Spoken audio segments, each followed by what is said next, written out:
திருச்சிற்றம்பலம்.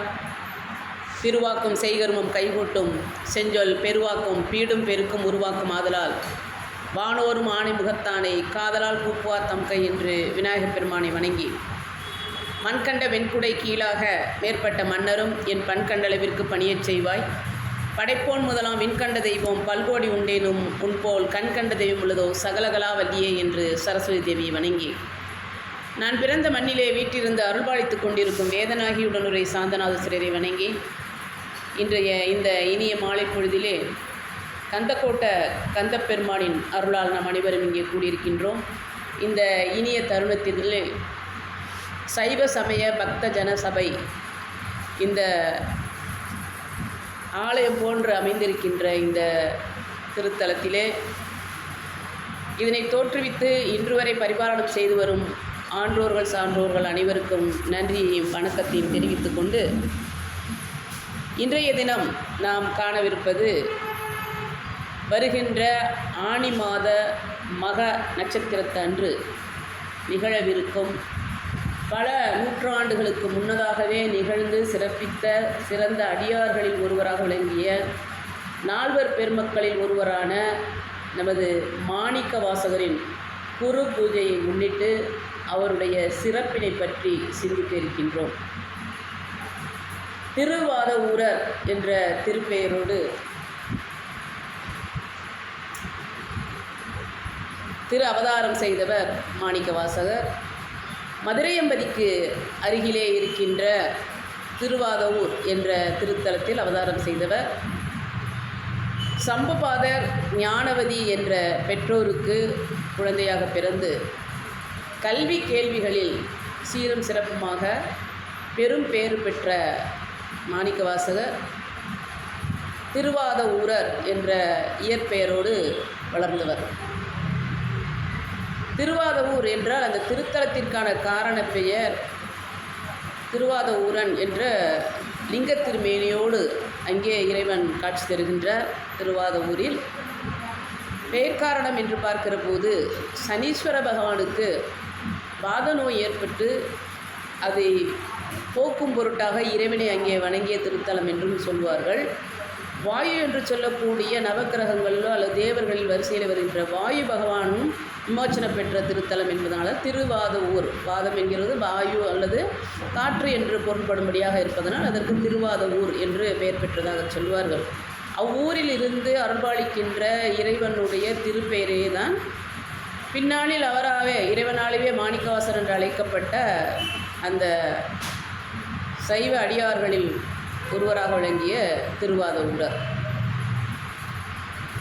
அவருடைய சிறப்பு என்று பார்க்கிற பொழுது கல்வி கேளிகளில் சிறந்து விளங்கியதால் வரகுண பாண்டியன் என்று சொல்லுகின்ற பாண்டிய மன்னர்கள் 3 மன்னர்கள் ஆண்டதாக வரலாறு குறிப்புகள் இருக்கிறது. அதில் 3ஆவதாக ஆண்ட வரகுண பாண்டியனுடைய காலத்திலேயே தோன்றியவர் தான் மாணிக்கவாசகர். ஆனால் அவருடைய முதன் மந்திரி என்ற அந்த பதவியை பெற்ற பொழுது அப்போது மதுரையம்பதியை ஆட்சி செய்தவர் பாண்டிய மன்னனான இறைவனால் மிகவும் அதிகமாக சோதனைக்கு உள்ளான மாணிக்கவாசகருக்கு காட்சி கொடுத்து மதுரையம்பதியிலே சிறந்த திருவிளையாடல்களில் ஒன்றான பிட்டுக்கு மண் சுமந்த திருவிளையாடல், நரியை பரியாக்கியது, இதெல்லாமே நடந்த காலகட்டத்தில் ஆட்சி செய்த மன்னன் தான் நமக்கு பாண்டிய மன்னன் ஒருவனாக விளங்கிய சிறந்து விளங்கிய மன்னர்கள் ஒருவனாக விளங்குகிறார் மாணிக்கவாசகர் காலத்திலே.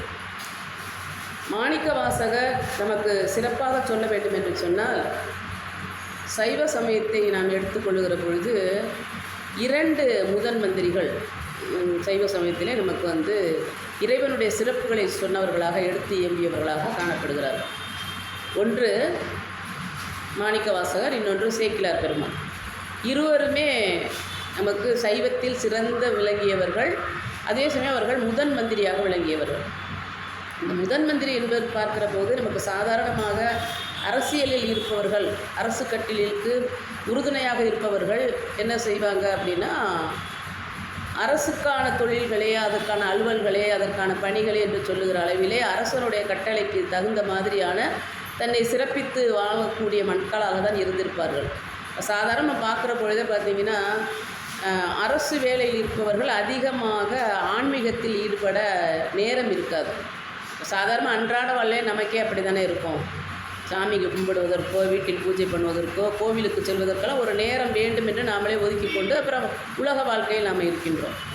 அப்படி இருக்கிற பொழுது இவர்கள் அரசு வேலைகளையும் பார்த்து கொண்டு ஆன்மீகமாக இருக்கக்கூடிய இறையடை சேர்வதற்கான வழிவகைகளையும் செய்து கொண்டவர்கள். அந்த வகையில் பார்க்கிறபோது தான் சேக்கிழார் பெருமான் நமக்கு திருத்தொண்டர் தொகையை திருத்தொண்டர் புராணத்தை கொடுத்திருக்கிறார். திருவிளையாடல் புராணத்தில் இடம்பெறும் அளவிலான திருவிளையாடலுக்கு உடன்பட்டவராக விளங்கியவர் மாணிக்கவாசகர். மாணிக்கவாசகரை நம்ம நால்வரில் ஒருவராக போற்றுகின்றோம் இல்லையா? ஆனால் நமக்கு சாதாரண மக்களை நம்ம எந்த வகையெல்லாம் பிரிக்கலாம் என்று பிரித்து பார்க்கலாம் என்று சொன்னால், பக்தர்கள், அடியார்கள், தொண்டர்கள் என்று வழிவகுக்கலாம். வகை வகையாக நம்ம வகுத்து பிரித்து பார்க்கலாம்.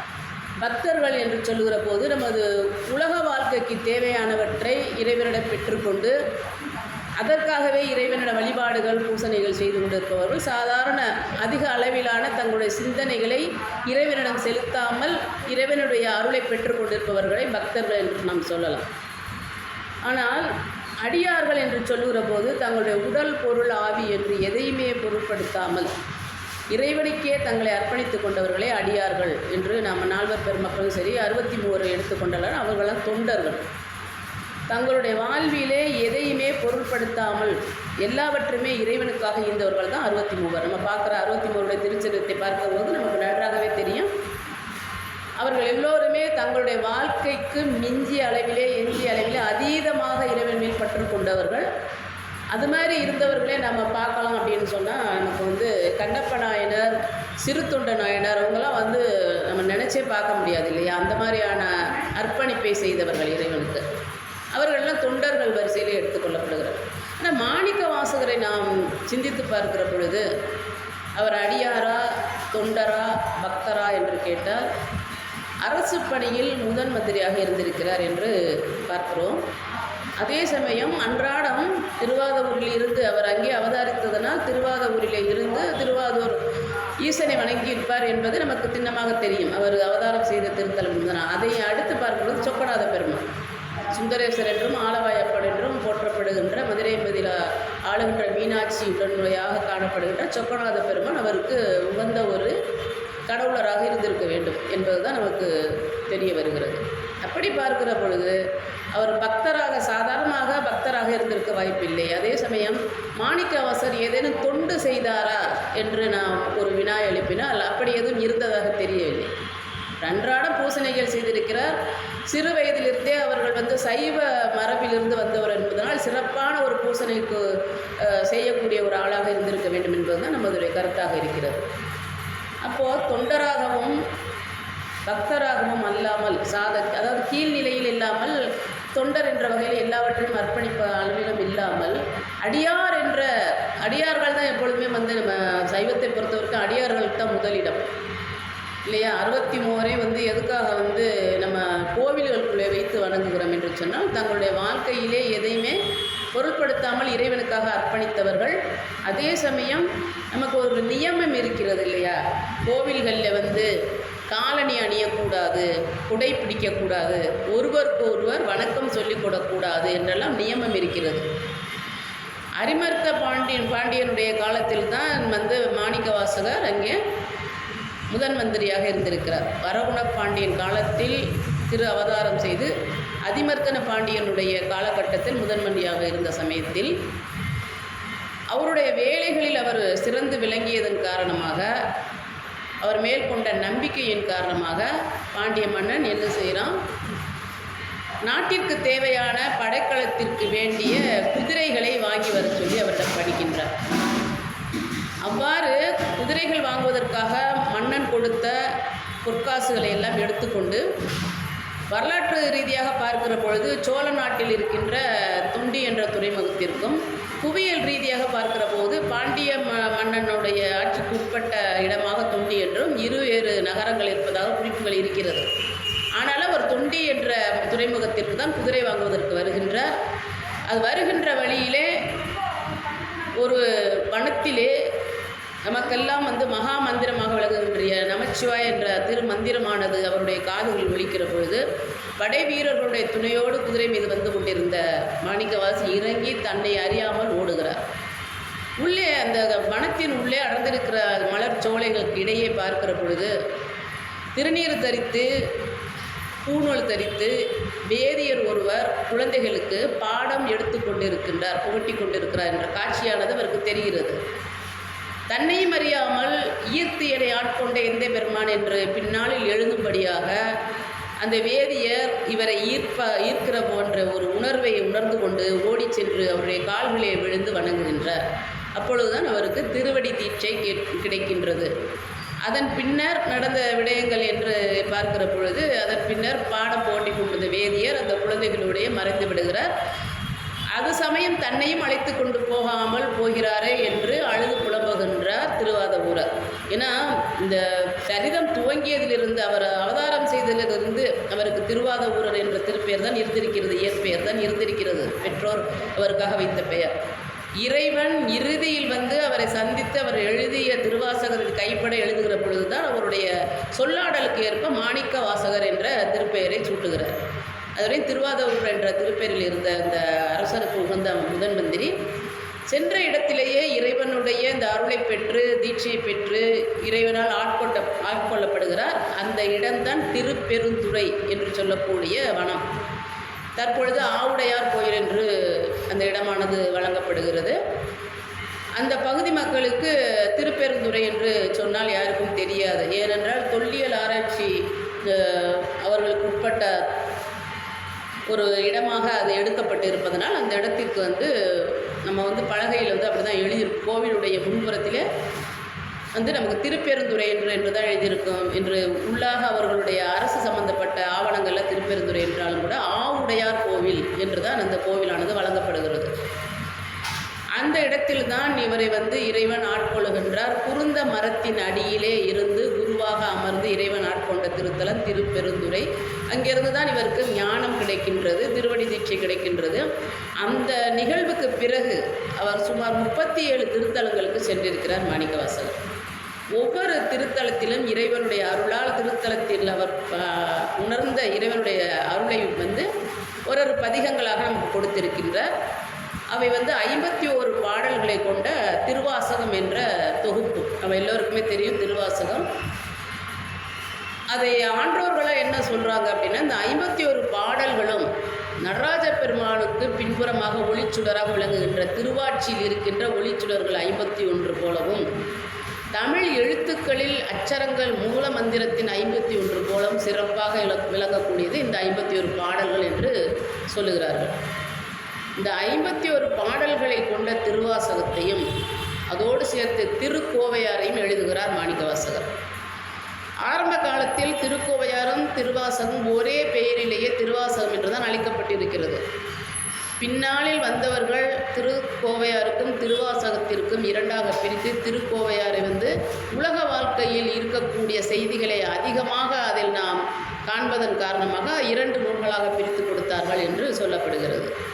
அப்போ திருவாசகத்தை எழுதுகிற பொழுது 51 பாடல்களை ஒவ்வொரு திருத்தலத்தில் எழுதி, எப்படி அடியார் பெருமக்கள் 3 முதலிகளும் ஒரு திருத்தலத்திற்கும் சென்று இறையருளால் எழுதுகிறார்களோ அதையெல்லாம் திருமுறை என்று நாம் அழைப்பதும் படிப்பதும் பயன்பெறுவதமாக இருக்கின்றோமோ, அதே போல் மாணிக்கவாசகர் எழுதிய அனைத்தும் திருவாசகம் என்று ஒரு கோப்பாக ஒரு நூலாக நாம் அன்றாடம் படிப்பதற்கு உகந்ததாக வைத்திருக்கின்றோம்.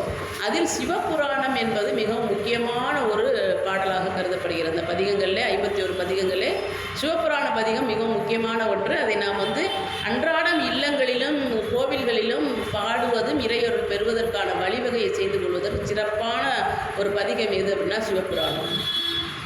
சிவபுராணத்தை பொறுத்த வரைக்கும் என்ன அப்படின்னா, நமச்சிவாய வாழ்க என்று ஆரம்பித்திருப்பார். ஓம் நமச்சிவாய வாழ்க என்று.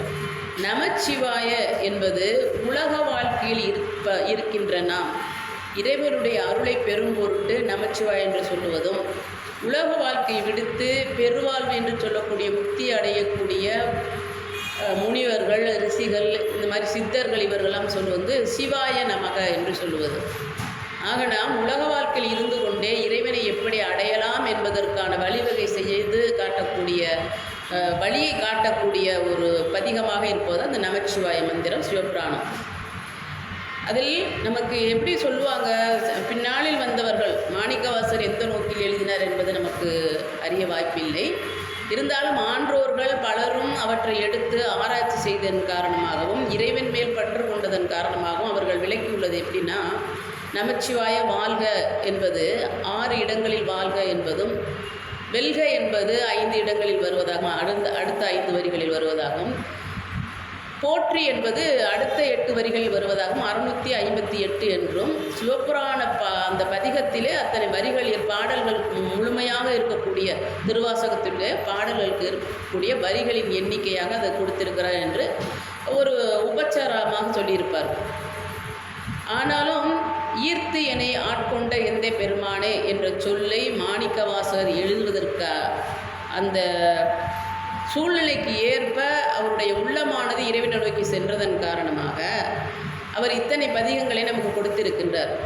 சைவ சித்தாந்தத்தில் என்ன சொல்லுவாங்க அப்படின்னா, இறைவன் காந்தம் போலவும் இந்த உயிர்கள் இரும்பு போலவும் இருக்கக்கூடியது. எப்போது காந்தம் இருக்கும் இடத்திற்கு நேராக இரும்பானது நகர்ந்து சென்று கொண்டே இருக்கிறதோ, அது நேர்கோட்டில் வருகிற போது இரும்பு காந்தத்தினால் ஈர்த்து கொள்ளப்படும். அதுபோல நம்மளுடைய அன்றாட வாழ்வில் இருந்து நம்ம இந்த உலக வாழ்க்கையில் வேண்டியனவற்றெல்லாம் நம்ம அனுபவித்து கொண்டு இன்பம் துன்பம் எல்லாவற்றிலும் இருந்தாலும் கூட தினம்தோறும் ஒவ்வொரு நொடி பொழுதும் என்று சொல்வதை விட தினந்தோறும் என்று இன்றைய காலகட்டத்திற்கு நாம் எடுத்துக்கொள்ளலாம். அப்படி இறைவனுடைய வழிபாடை செய்து இறைவனை அடைவதற்கான வழிவகையை சொல்லக்கூடியதான் திருவாசகம். நம்ம திருமுறைகளை எடுத்துக்கொண்டோம் அப்படின்னா அதில் நமக்கு தேவையானவற்றை பெறுவதற்கான வழிகளை சொல்லியிருக்கும். குழந்தை பேர் வேண்டுமா, திருவெண்காட்டு பதிகத்தை படிங்க. திருமணமாகணுமா, திருமாகரல் பதிகத்தை படிங்க. எலும்பு நொறுங்கி போனதா, திருமருகள் பதிகத்தை படித்தோன்னா நமக்கு இது திருமணம் நடக்கும். விடையாயினமால் அந்த பதிகத்தை படித்தா அப்படின்னு ஒன்றொன்றுக்கும் ஒரு பதிகம் இருப்பதை நம்ம சைவர்கள் அறிந்திருக்கின்றோம். திருமுறையிலே 3 முதலிகள் கொடுத்துருக்காங்க இல்லையா. இப்போது நமக்கு பொன் வேண்டும் அப்படின்னாவே பார்த்தீங்கன்னா, இடரினும் தளரினும் எனதொரு நோய் தொடரினும் சம்பந்தர் பாடியிருப்பார். வாசி திரவே காசு தருவீர் என்றதை திருவிழிமிரலை பதிகத்தில் பார்க்குறோம். இப்படி ஒரு பதிகத்தின் வழியாகவும் உலக வாழ்க்கையை அறிந்து அதற்கு வழியாக நம்மளுடைய தேவைகளை அறிவதற்கு அதற்கு ஏற்ப நாம் அந்த பதிகங்களை மனனம் செய்து இறைவனை நோக்கி செல்வதற்கான வழியை சொல்வது எல்லாமே பார்த்திங்கன்னா திருமுறைகள் என்று சொல்லலாம். ஆனால் உலக வாழ்க்கையை விடுத்து இறைவனை நோக்கி செல்வதற்கான வழியை சொல்லுவதுதான் இறைவனுடைய புகழையும் அவருடைய கருணையும் சொல்லி நம்மளுடைய நிலையை அவரிடம் ஒப்படைத்து அவருடைய திருவடியை பற்றி கொண்டு அவரிடமே ஐக்கியமாவதற்கான வழிகளை சொல்லுவது தான் இந்த திருவாசகம். அதனால் அந்த ஞாயிற்கடையாய் கிடந்த அடியனுக்கு தாயிற் சிறந்த தயாவான தத்துவனே என்று ஞாயிற்கடையாய் கிடந்த என்று ஏன் சொல்கிறார் அப்படின்னா, சாதாரணமாக வாழ்க்கையில் நம்ம பார்க்குறப்போ அன்றாட வாழ்க்கையில் நாய் என்ன செய்யும் அப்படின்னா எங்கே வேணாலும் இருக்கும். நம்ம வீட்டிலன்னு பராமரிக்கிற நாய் நம்ம கணக்கில் எடுக்கக்கூடாது. நாய் என்ற ஒரு பிராணி எங்கே வேணாலும் ஓடும், என்ன வேணாலும் சாப்பிடும். எது ஒரு பொருள் கிடைச்சாலும் அதையே சாப்பிட்டு அப்படியே இருக்கும். அப்படிங்கிறது எல்லா பிராணிகளுக்கும் உள்ள ஒரு வழக்கமாக இருந்தாலும் கூட நாயிடம் உள்ள ஒரு கெட்ட ஒரு பழக்கம், யாருக்கும் இல்லாத பழக்கம் என்ன அப்படின்னாக்கா, அவை உணவு உண்டு அதிகமான உண்டதன் காரணமாக எடுக்கின்ற வாந்தி என்று சொல்லக்கூடிய வாயிலிருந்து வருகின்ற அந்த உணவை மீண்டும் சாப்பிடக்கூடிய வழக்கம் நாய்க்கு உண்டு. அதுபோல தான் எவ்வளவுதான் நம்ம இந்த மலத்தின் காரணமாக உயிர்கள் மீண்டும் மீண்டும் பிறந்து கொண்டே இருந்தாலும் அதே தவறுகளை செய்து கொண்டு நாய் போல நாம் இந்த உலக வாழ்க்கையை உழன்று கொண்டு இருக்கிறோம் என்பதை எடுத்துக்காட்டும் முகமாக ஞாயிற்கடையாய் கிடந்த அடியனுக்கு தாயிற் சிறந்த தயாவான தத்துவனே என்ற அந்த வரிகளை பதிவிட்டிருக்கிறார் மாணிக்கவாசர் என்று நாம் புரிந்து கொள்ள முடிகிறது. மாணிக்கவாசகருடைய சிறப்பு என்று மேலும் பார்க்கிற பொழுது, அவர் அவதாரம் செய்த திருவாதவூர் என்ற திருத்தலத்தில் இருந்து அவருடைய அலுவல் காரணமாகவும் அவருடைய பதவி காரணமாகவும் அவருடைய பற்றின் காரணமாகவும் அவர் அதிகமாக வழிபாடு செய்த இடம் சொக்கநாத பெருமான் என்று நமக்கு தெரிய வருகிறது. அதனை அடுத்து பார்க்கிற போது நம்ம குறிப்பாக எடுத்துக்கொள்ளலாம் என்று சொன்னால் எந்தெந்த திருத்தலங்களாம் எடுக்கலாம்னா உத்தரகோசமங்கை திருத்தலத்தை எடுத்துக்கொள்ளலாம். அதே போல் திருவண்ணாமலை, அப்புறம் நமக்கு கோயில் என்று சொல்லக்கூடிய தில்லை, இதிலெல்லாம் மிக முக்கியமான பதிகங்களை அவர் கொடுத்திருப்பார். நிறைய பதிகங்களை கொடுத்திருக்கின்றார். அதுதான் 51 பதிகம் என்று நாம் கணக்கில் வைத்திருக்கின்றோம். அப்படி கொடுத்த இடத்திலே நீங்கள் பெரியவங்க எல்லாரும் நம்ம என்ன சிந்திச்சு பார்க்கணும் அப்படின்னா, பதிகங்கள் யாவுமே பக்தி இலக்கியத்தில் சேர்க்கப்பட்டிருக்கு. பதிகங்கள் என்று சொல்வதை விட தேவார திருவாசகம் எல்லாமே பக்தி இலக்கியத்தில் சேர்ப்பிக்கப்பட்டு இருக்கிறது. அவ்வாறு சேர்ப்பிக்கப்பட்டதிலே நாம் படித்து சைவர்களுக்கு என்று ஒரு அறிவு இருக்கும் இல்லையா? ஏன்னு கேட்டால் இறைவனை நோக்கி செல்ல வேண்டும் என்பதற்கு ஒரு பெருமையாகவோ ஒரு பெருமிதமாகவோ நாங்கள் தான் என்ற நான் யான் எனது என்ற தலைக்கணம் இல்லாமல் இருக்கக்கூடிய சைவர்கள் ஒரு பதிகங்களை நாம் படிக்கின்ற பொழுது உய்த்து உணர்ந்து படிக்க வேணும். அதுதான் சொல்லிய பாட்டின் பொருள் உணர்ந்துன்னு சொல்கிறார். எந்த பதிகமாக அது திருவாசகத்தில் சிவபுராணத்திற்கு அவர் பதிவு பண்ணியிருந்தாலும் கூட நாம் எல்லா பதிகங்களையுமே மூவர் முதலிகள் கொடுத்ததாக இருக்கட்டும், இல்லை நால்வரில் ஒருவராக இருக்கக்கூடிய மாணிக்கவாசராக இருக்கட்டும், எல்லா பதிகங்களுமே நம்ம பொருள் உணர்ந்து படிக்கின்ற பொழுது இறைவனுடைய அருளை எளிதில் பெறலாம். ஏன்னா அப்போதுடைய அவருடைய கருணை எல்லாமே நமக்கு தெரியும். கருணை என்பது இறைவன் நம்ம மேலே எதனால் இந்த உயிர்களுக்காக அவர் அருளிப்பாடு செய்கிறார், எந்த வகையில் அருளிப்பாடு செய்கிறார் என்றால் இறைவன் பேராற்றல் உடையவன். பேராற்றல் என்பது அண்ட சராசரம் அனைத்தையும் தனக்குள் அடக்கி எல்லாவற்றிற்கும் முதன்மையாக விளங்கக்கூடிய இறைவன் இருகரம் கூப்பி அறியாதவன், இருகரம் கூப்பி அறியாத திருக்கரத்தான் என்று சொல்லலாம். ஏன்னா இறைவனுக்கு மேலாக யாருமே கிடையாது. இறைவன் என்று சொன்னாலே அது சிவபெருமான் தான். இப்போ முருகப்பெருமான், அதுக்கப்புறம் சைவத்திலே நம்ம அம்பாளை கும்பிடுறோம், விநாயகரை கும்பிட்றோம், இதெல்லாம் சைவத்திலே வரக்கூடியதான். 6 வகை சமயம் சேர்ந்தது தான் சைவ சமயம்னு சொல்கிறோம். ஆனால் எல்லாமே உள்ளடக்கி இருப்பது சிவபெருமான் தான். பிரபஞ்சம் அனைத்தையுமே உள்ளடக்கி இருக்க சிவபெருமான் எந்த வகையில் நமக்கு அருள்பாடு செய்கிறார் என்றால் அவருடைய ஆற்றலின் காரணமாக செய்வது கிடையாது. அவருடைய ஆற்றல் மிக பெரியது, பேராற்றல் அப்படின்னு சொல்லுவோம் இல்லையா, அந்த வகையில் இருக்கக்கூடியது. எதை வச்சு அப்புறம் நமக்கு அவர் அருளிப்பாடு செய்கிறார்? அவருடைய கருணை தான் நமக்கு அருளிப்பாடாக கிடைக்கின்றது. கருணையின் வழியாகத்தான் அவர் நமக்கு அருள் செய்கிறார் என்பது எப்படி உணரலாம் என்று சொன்னால், பேராற்றல் மிக்கவர், அவருடைய ஆற்றல் நம்மால் தாங்க இயலாது. அவருடைய கருணை அடியவர்க்கு அடியவன் என்ற வகையிலே இறங்கி நமக்கு அருள் பாலிக்கக்கூடியவன் சிவபெருமான். அப்படிப்பட்ட சிவனை பற்றிய சிறப்புகளை ஒரு தலங்களாக பாடிக்கொண்டு வருவதை எல்லாவற்றையுமே அவர் சேகரித்து வைத்து கொண்டே வருகிறார். நம்ம என்ன நான் சிந்திக்கணும்னு முதல்ல சொன்னேன் அப்படின்னா, உத்தரகோசமங்கையில் பாடப்பட்ட நீர்த்தல் விண்ணப்பத்தை எப்படி சிவபுராணத்தை நாம் அன்றாட படிக்கின்றோமோ அதுபோல் தினந்தோறும் அல்லாவிட்டாலும் நேரம் கிட்டுகிற பொழுது இந்த நீர்த்தல் விண்ணப்பத்தை உய்த்துணர்ந்து நாம் படிக்கின்ற பொழுது அந்த பதிகத்தில் உள்ள ஒரு வரிகளும் தனிப்பட்ட முறையில் நமக்காகவே எழுதப்பட்டது போல இருக்கும். ஏன்னா இறைவனிடம் இறைஞ்சி அழுது அடி சேர்ந்த அடியார் இல்லையா மாணிக்கவாசர், தன்னை அழைத்து கொள்ளவில்லை என்று அழுகிறார், இறைவனிடம் புலம்புகிறார். அப்படிப்பட்டவர் எழுதிய அந்த உத்தரகோசமங்கை பதிகத்தில் இருக்கின்ற வரிகளை, நீர்த்தல் விண்ணப்ப பதிகத்தினுடைய வரிகளை நாம் படிக்கின்ற பொழுது அது எழுதப்பட்ட ஒவ்வொன்றும் இந்த உலக வாழ்க்கையிலிருந்து எப்படி நான் மீண்டு வருவேன் என்று இறைவனிடம் வினவி உலக வாழ்க்கையில் எவ்வளவெல்லாம் நாம் துன்பத்தை அடைகிறோம் என்பதையும் அதை உணர்த்தி இருப்பார். அந்த வகையில் அவர் குறிப்பிடுவது என்ன அப்படின்னா, பெண்கள் தான் தங்களுடைய முக்திக்கும் பெருவாழ்விற்கும் தடையாக இருக்கிறார் என்று அது இதில் நிறைய இடத்துல அடுத்தடுத்த பத்திகளில் சொல்லியே இருப்பார். பதிகத்தில் 40 பாடல்கள் ஏதோ இருக்கிறது நம்ம நீர்த்தல் விண்ணப்பத்தை பொறுத்த வரைக்கும். அந்த பாடல்கள் முழுக்க ஒரு இடத்திலும் அதிகப்படியாக உணரும்படியாக இந்த உலக வாழ்க்கை எவ்வளவு நம்மை ஆழ்த்தி இறைவனிடம் செல்ல விடாமல் பின்னோக்கி இழுக்கிறது என்பதற்கு பெண்கள் தான் தடையாக இருப்பார்கள் என்பதை குறிப்பிட்டிருப்பார். அதே சமயம் பார்த்தீங்க அப்படின்னா, இந்த உலக வாழ்க்கையானது நாங்கூல் புழு போல, நாங்கூல் புழுவில் இருக்கின்ற துடிப்பு போல துடித்து கொண்டிருக்கிறேன் அப்படின்றத குறிப்பிட்டிருப்பார். நாங்கூல் புழு அப்படின்னாக்கா நம்ம மண்புழுவை தான் நாங்கூல் புழுன்னு சொல்கிறது வழக்கம். எல்லா ஜீவராசிகள் இறந்த பிறகு எல்லாம் அப்படின்னு குறிப்பாக இந்த எறும்புகள் கடிக்கின்ற மொய்க்கின்ற இதெல்லாம் பார்த்தீங்கன்னா பறவைகள் புழுக்கள் பூச்சியெல்லாம் இறந்த பிறகு தான் எறும்பு மொய்க்கும் அப்படின்னு நம்ம பார்த்துருக்கோம். ஆனால் அந்த நாங்கூல் புழுவை மட்டும் அது உயிருடன் இருக்கும் பொழுதே எறும்பு போய் கடிக்கும், அது துடிக்கும். நாங்கூல் புழு துடித்து கொண்டு எறும்பு கடியில் இருந்தால் இறக்க ஆரம்பிக்கும், உயிரை துறக்க ஆரம்பிக்கும். அதுபோல் உயிருடன் இருக்கும் பொழுதே உலக வாழ்க்கையில் இருக்கின்ற வினையின் காரணமாக, நாம் செய்த வினையின் காரணமாக இந்த உலக வாழ்க்கையில் உழன்று கொண்டே இருந்து தான் இறைவனை நாம் அடையக்கூடிய சூழ்நிலை இருப்பதனால் நாங்குல் புழுவே அங்கே வந்து ஓமையாக சொல்லியிருக்கின்றார் நீத்தல் விண்ணப்பத்திலே. அதே போல் அடுத்து நம்ம பார்க்குறப்போ அந்த பதிகத்திலேயே இருதலை கொல்லி எறும்பு அப்படின்னு குறிப்பிட்டிருப்பார்.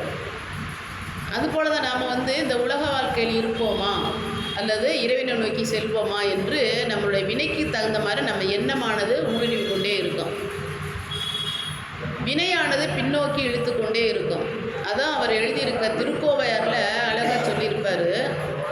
ஒரு மனிதனுடைய வினை வழியாக பார்க்கிற போது, ஒரு மனிதனுடைய வினை வழியாக பார்க்கின்ற பொழுது அவன் செய்த பாவம் புண்ணியம் என்று கணக்கிடுகிற பொழுது பாவம் எவ்வளவு செய்கின்றானோ அதற்கு ஏற்றாற்போல் புண்ணியம் செய்துவிட்டால் இறைவனால் ஏற்றுக்கொள்ளப்படுவார் அப்படின்றது பொதுவான கருத்து. இப்போ நாமளே வந்து தெரிந்தோ தெரியாமலோ உலக வாழ்க்கை இருப்பவர்கள் சில தேவையில்லாத காரணத்தினால் சூழ்நிலையில் நாம் தேவையில்லாத பாவங்களை செய்யக்கூடிய சூழ்நிலை வரும். அதுதான் வினையாக நம்மை பற்றி கொள்வது. அந்த பாவ காரியங்களை தீர்க்கும் பொருட்டாக நான் எப்போ செய்த பாவமோ தெரியலை, இந்த கஷ்டப்படுறேன் அப்படின்லாம் நான் புலம்புவது ஒரு புறம் இருந்தாலும் என்ன செய்வோம் அப்படின்னா பாவம் தீரும் பொருட்டாக புண்ணிய காரியங்களை செய்து கொள்ள ஆரம்பிப்போம். அப்போ தான் பாவத்தினுடைய அதிகப்படியான வினையானது குறையும் அப்படிங்கிறது பொதுவான கருத்து. நாம் எல்லோருமே அப்படி தான் எண்ணிக்கொண்டு இருக்கிறோம். ஆனால் திருவாசகத்தை கொடுத்து இறைவனை அடைவதற்கு வழிவகை செய்த மாணிக்க வாசகர் திருக்கோவையாரும் அவர் தான் நமக்கு அருளி இருக்கின்றார். திருக்கோவையாரில் அவர் என்ன சொல்லியிருக்கிறார் அப்படின்னா, பாவம் புண்ணியம் இரண்டையும் பார்க்கிற பொழுது இரண்டுமே செய்கின்ற உயிரினமான மனிதருக்கு தனித்தனியாக தான் பிரித்து செயல்படும். இப்போ உதாரணமாக பார்க்குறோம் அப்படின்னா, ஒரு 10 பாவங்கள் செய்துட்டு, ஒரு உதாரணமாக எண்ணிக்கையில் ஒரு 10 பாவங்கள் செய்துவிட்டு அதற்கு மேலாக ஒரு 15 புண்ணியங்கள் செய்துவிட்டால் பாவத்தின் எண்ணிக்கை குறையும் என்று நாம் வந்து கணக்கில் வைக்கக்கூடாது. பாவம் வேறு புண்ணியம் வேறு. எந்த வகையில் என்றால், உயிரை பாவம் தனியாக சாடும், புண்ணியம் தனியாக சாடும். பாவத்திற்கு ஏற்ப புண்ணியம் இரண்டும் ஒன்றாக இணைந்து கொண்டு இதனுடைய எண்ணிக்கை குறைகிறது, அது உயர்ந்திருக்கிறது என்ற கணக்கில் வராமல் பாவம் தனியாக சென்று, அதாவது தீவினையானது தனியாக சென்று மனிதனை சாடும், நல்வினை என்பது தனியாக சாடும். ஏன் அப்படி சொல்கிறோம் அப்படின்னா, அதை நம்ம எந்த வகையில் இதெல்லாம் வந்து ஆன்றோர்கள் அனுபவித்த இறைவனை அடைவதற்கு முன்னதாக அவர்களுக்கு எவ்வளவோ சோதனை வைத்திருக்கின்றார். அந்த சோதனைக்கு உட்பட்டார் தான் வந்து மாணிக்கவாசகர். ஏன் அப்படின்னா, இறைவனுடைய திருவடி தீட்சையை வந்து நமக்கு திருப்பெருந்துறையில் பெற்ற பிறகு கூட அவர் அரிமர்த்தன பாண்டியனுடைய ஆணைக்கிணங்க அவர் கைது செய்யப்பட்ட பொழுது அவர் செய்த தவறு என்ன அப்படின்னா, அரிமர்த்தன பாண்டியன் கொடுத்த பொற்காசுகளை வைத்த திருப்பெருந்துறையிலே சிவன் கோயிலே அமைக்கின்றார் என்பது திருச்சரித்தில் இருக்கிறது இல்லையா? அப்படி அவர் அமைத்ததன் காரணமாக கொடுத்த காசுகளை எல்லாம் கோயில் கட்ட செலவு பண்ணிவிட்டீர்களே என்று சொல்லி அரசன் ஆணையிடுகிறான் கைது பண்ண சொல்லி. கைது செய்யப்பட்ட பிறகு அவர் என்ன பண்ணுறார், அவர் வந்து என்ன செய்கிறார், கைது செய்வதற்கு முன்னதாகவே வழக்கில் வந்து என்னென்னா, குதிரை வாங்குவதற்கு கொடுத்த காசுகள். அப்போ குதிரை எப்போது கொண்டு வந்து கொடுப்பாய் என்று கேட்கிற பொழுது மன்னன் இறைவனுடைய ஆக்கையின்படி திருவுளப்படி அவருக்கு அசிரீதியாக கேட்கிறது, ஆணி மூலத்திலே குதிரைகள் எவன் வந்து சேரும் என்று சொல்லென்றோம். அதுபோலவே மன்னனிடம் சொல்லிவிட்டு இருக்கின்றார், குதிரைகளும் செல்லுகிறது. நாம் இப்போ பார்க்குறது வந்து அடுத்தடுத்து தொடர்ந்து வரக்கூடிய ஒரு செய்தியாக அல்லாமல் ஆங்காங்கே நான் சொல்வதற்கு காரணம், ஆங்காங்கே அவருடைய சிறப்புகளை பற்றி நாம் சொல்லி கொண்டு வருவதனால் தொடர்ச்சியாக கோர்வையாக வரவில்லை என்று தயவு செய்து எண்ண வேண்டாம். ஏனென்றால் இவர் வந்து இப்போ ஒரு திருத்தலமாக சென்று கொண்டு இருக்கிறார் என்பதை நாம் பார்த்து கொண்டே வருகிறோம். அதில் குறிப்பாக உத்திரகோசமங்கையை சொல்லியிருக்கிறோம், திருவண்ணாமலை, அப்புறம் தில்லையை சொல்லியிருக்கிறோம். உத்திரகோசமங்கை வந்து நீத்தல் விண்ணப்ப சிறப்புக்காக நாம் சொல்லப்பட்டது. உத்திரகோசமங்கையும் வந்து பார்த்திங்கன்னா 5000 வருடத்திற்கு உரிய ஒரு திருத்தலம், 5000 வருடத்திற்கு முன்னர் தோன்றிய ஒரு திருத்தலம். அதற்கு குறிப்பாக நாம் என்ன எடுத்துக்கொள்ளலாம் அப்படின்னா, சைவ பெண்கள் என்ன பண்ணுவாங்க அப்படின்னா, இறைவன் மேல் கொண்டிருக்க பற்றோடு தங்கள் சைவத்திலிருந்து விலகாமல் இருப்பதற்கு, ஏன்னா அந்த பெண் என்று சொல்லுகிற போது மனம் முடித்து செல்லக்கூடியவள், மனம் முடித்து சென்ற பிறகு வேறு ஒரு தெய்வத்தை வணங்காமல் உன்னையே வணங்கக்கூடிய சைவனாக இருக்க வேண்டியவரைத்தான் நான் வணங்க வேண்டும் என்று வணங்குவது வழக்கமாக இருந்திருக்கிறது. அந்த வழக்கத்தின்படியாக எனக்கு வந்து உன்னை வணங்கக்கூடியவன் கணவனாக வர வேண்டும் என்று வணங்கிய பெண்களில் ஒருத்தி தான் மண்டோதரி. மண்டோதரிக்காக தான் ராவணன் வந்து சிறந்த சிவபக்தனாக இருந்தனால் இறைவன் அவர்கள் இருவருக்கெல்லாம் திருமணம் முடிப்பதற்கான வழிவகை செய்கின்றார். மண்டோதரிக்கும் ராவணனுக்கும் திருமணம் செய்யப்பட்ட திருத்தலம் எதுனா உத்தரகோசமங்கை. ஆக அவ்வளவு பழமையான இதிகாச காலத்திற்கு உரிய ஒரு திருத்தலமாக விளங்குகிறது. மங்களநாதர் மங்களநாயகி என்ற திருப்பெயரிலே அங்கே அருளாட்சி செய்கிறார் இறைவனும் இறைவியுமாக. மீனவ குலத்திற்குரியவராக அங்கே பாரபட்சம் இல்லாதவர்கள் என்று குறிப்பிடும்படியாக மீனவ பெண்ணை மணந்து கொள்கிறார் இறைவன். மீனவ பெண்ணை மணந்து கொள்ளக்கூடிய ஒரு திருத்தலமாக இருக்கிறது. அங்கே உத்தரகோசமங்கை என்ற அந்த திருத்தலத்தில் மேலும் சிறப்பெல்லாம் நிறைய இருக்கிறது. இலந்தை மரம் தான் அங்கே தல விருட்சமாக இருக்கிறது என்று பார்க்கின்றோம். இப்படி பழமையான திருத்தலத்திலிருந்து தான் நாங்கள் அவர் நடையாக ஒரு திருத்தலமாக வருகிறது. உத்தரகோசமங்கைக்கும் சென்றிருக்கிறார். நீத்தல் விண்ணப்பத்தை அங்கே கொடுத்துருக்க என்று பார்க்கிறோம். மதுரை எம்பதியில் எதுக்காக வினை நமக்கு சாடுறது நல்வினை தனியாக இருக்கும், தீவினை தனியாக இருக்கும். பாவத்திற்கும் இந்த வினைக்கும் எந்த விதமான ஒட்டு உறவும் கிடையாது. எப்படி சொல்லணும்னா, அதிகம் இதை செய்ததுனால பாவம் அதிகம் செய்து புண்ணியத்தை செய்து விட்டால் பாவம் குறைந்துவிடும் என்ற முதல் செய்த கணக்குப்படி நடக்காது என்பதற்கு தான் மீண்டும் நாம் மதுரை எம்பதிக்கு வருகிறோம். என்னென்னா, அவரை சுடுமணலில் போட்டு வைக்கிறார்கள். வைகை நதியிலே சுடுமணலில் கட்டி வைக்கின்ற அரிமர்த்தன பாண்டியன். ஏன் அப்படின்னா, இந்த குதிரைகள் எல்லாவற்றையுமே சொன்ன நாளில் வர வேண்டும் என்று சொன்ன பொழுது அதே நாளில் வருகின்ற பொழுது இறைவனே குதிரை வீரனாக செல்லுகிறார். மாணிக்கவாசருடைய சிறப்புகளை பார்க்கிற பொழுது குதிரை வாங்க சென்றவர் இறைவனையே குதிரை வீரனாக வரும்படியான அளவிற்கு இறைவனோடு ஒன்றி விடுகிறார் ஞானத்தின் வழியாக என்பதுதான் மாணிக்கவாசருடைய சிறப்பாக நாம் பார்க்கலாம். அப்போ குதிரை வீரனாக சென்ற சிவபெருமான் எப்படி செல்லுகிறார் என்று சொன்னால், இறைவனை பொறுத்த வரைக்கும் யாருக்கு எப்படி எங்கே யார் வேண்டுகிறார்களோ அந்த வழியிலே அவர் காட்சி தரக்கூடியவர், அருள் பாலிக்கக்கூடியவர்.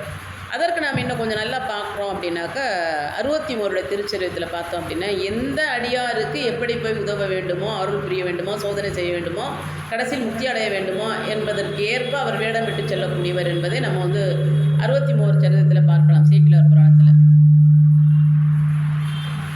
அப்படி செல்லக்கூடிய இறைவனானவன் குதிரை வீரனாக மதுரை நோக்கி செல்லுகிறார். சொன்ன நாளிலே குதிரை படை வீரர்களோட குதிரை படை சூழ அரிமர்த்தன பாண்டியனுக்கு முன்னதாக குதிரைகளை மாணிக்கவாசர் கொடுக்க வேண்டும், திருவாதவூரர் கொடுக்க வேண்டும் என்பதற்காக அழைத்து கொண்டு செல்லுகின்ற குதிரை வீரனான சிவபெருமான் திருச்சபையிலே செல்கிறார், அரசவைக்குள்ளே செல்லுகிறார்.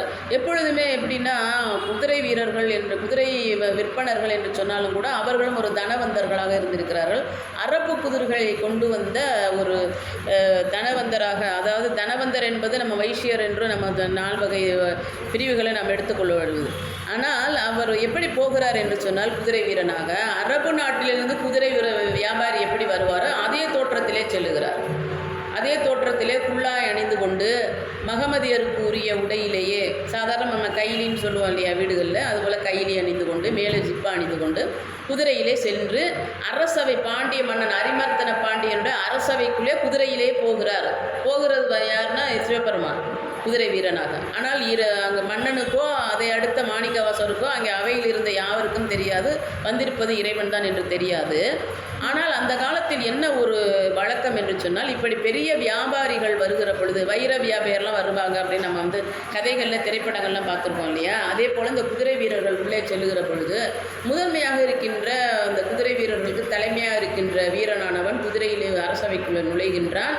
அவனை மரியாதை செய்யும் பொருட்டாக அரசன் என்ன செய்வார் அப்படின்னா, பொன்னாடை போட்டுவதும் வரவேற்பதும் வழக்கமாக இருக்கும்.